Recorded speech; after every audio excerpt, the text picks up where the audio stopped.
Hey, it's Ben at DCD Cabinets, here to show you a couple tidbits. Today we're talking about handles and knobs on your drawers and doors. We do not drill the holes here in the shop, so that way the handles and knobs are delivered safely and to make sure that the end user has a say in where they get placed. Many clients want handles at different spots, so I'll let you guys take care of that. Here's one way I know if you need to know how to do it. I simply measure the drawer front center, if it's a knob, and mark the line for center on the drawer box width and mark the center for height.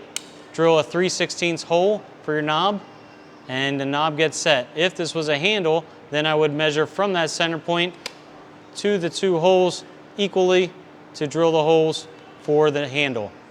A door, similarly, you would measure down to start the first hole, could be at 3 inches wherever the customer wants to start, and then the second hole would be to match the handle that you're choosing.